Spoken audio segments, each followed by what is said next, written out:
In this video, we will find the volume of a three-dimensional region bounded by surfaces. So we're given this region. It says that it's enclosed by the cylinder y equals x squared. So if we try to draw this with our three-dimensional coordinate system, here's y equals x squared, the parabola in the xy plane. And let's try to draw the 3D cylinder. Something like this. So here's the cylinder. We just take the parabola and drag it up and down in the z direction. And the planes, z is 5 plus y and z is 6y. So now we need to imagine slicing the cylinder with these two planes. So the plane z equals 6y goes through the origin and looks something like this. If we were to slice it, then the cross-sectional slice might look something like this.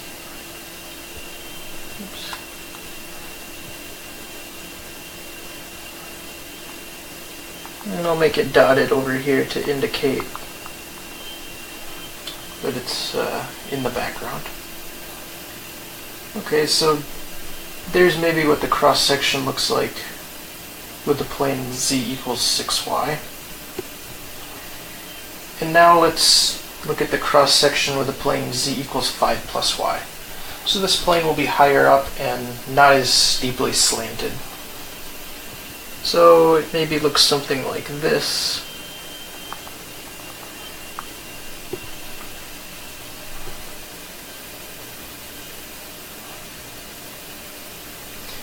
And we want the region that's inside all of this. So it's inside the cylinder. It's above the blue plane and below the green plane.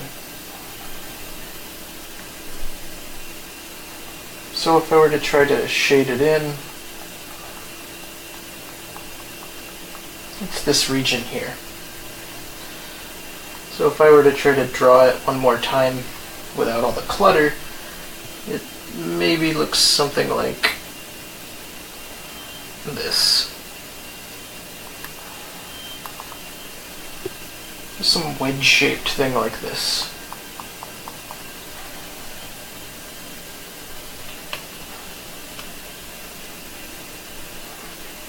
So in this case, the plane z equals 5 plus y is the top of the region.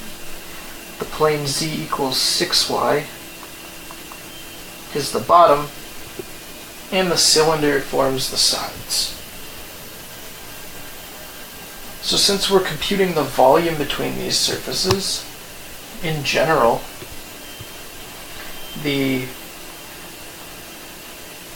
volume in between two graphs is the integral over some region D, which we'll talk about in a second, of the top minus the bottom.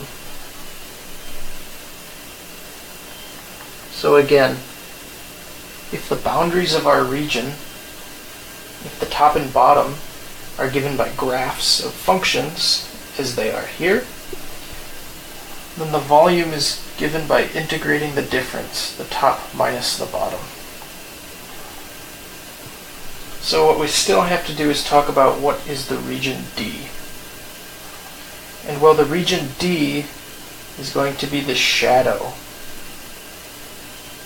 of our three-dimensional region if we are to project it straight down. So when we say top and bottom, we mean in the z direction. So what we want to do is pretend that we're looking at this region from above, from straight above, and look down on it, and imagine what we see. So what shape will we see if we look down from above and sort of pretend that we have no depth perception? Let me write D in red here, and then draw it in the picture. We'll see something like this. We'll see this region right here. If we project the region straight down, this is its shadow. This is what's in the xy plane directly underneath of the region that we're considering. So that's our region D, our domain of integration. Okay, so this is all the general theory. Now we have to actually write it all out. So we need to start by describing the region D by inequalities. So what is the region D? Well, if we look,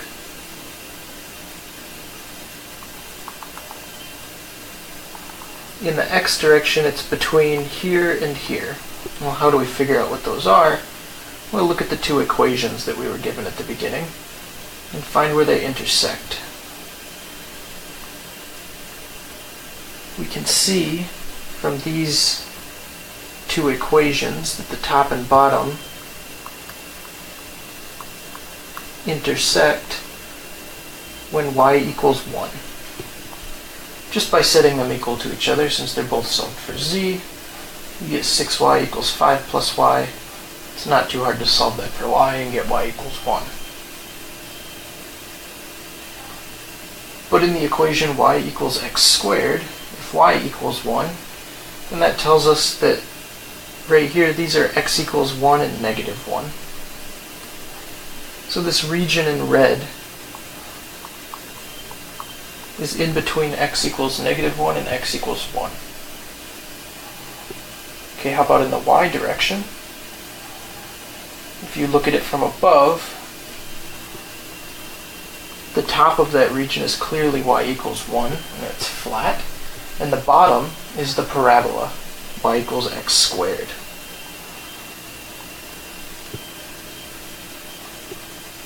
So this is our region D.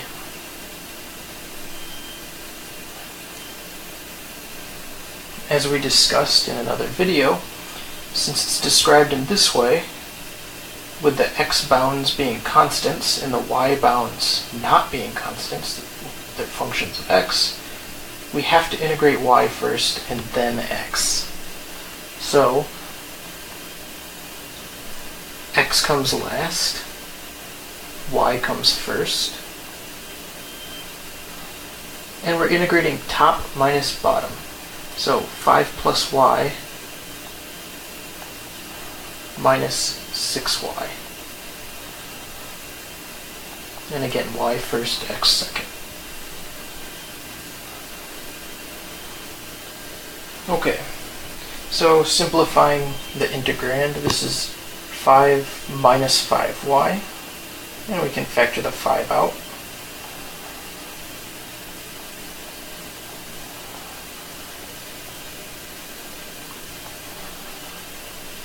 And this is a pretty simple function to integrate. This is y minus 1/2 y squared. And we have to plug in x squared and 1 and subtract.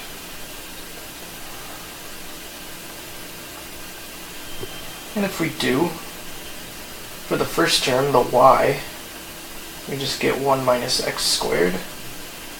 And for the second term, the negative y squared over 2, we get plus x to the 4th over 2 minus 1/2.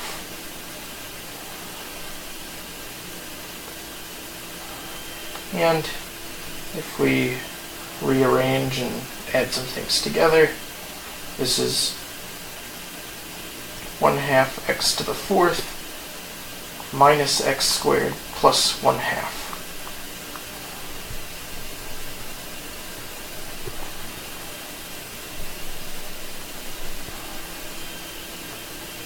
And if we integrate this, we get x to the 5th over 5, but it's already over 2, so we get over 10,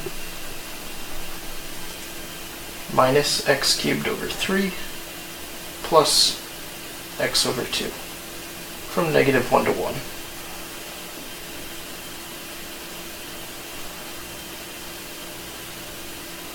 So here we get x to the 5th, so 1 to the 5th is 1, negative 1 to the 5th is minus 1, 1 minus negative 1 is 2, 2/10 is 1/5, minus 1/3 minus negative 1/3, so 2/3, plus 1/2 minus negative 1/2.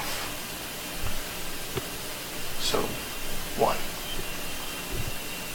Which, if you add all this up, you'll get 8/3.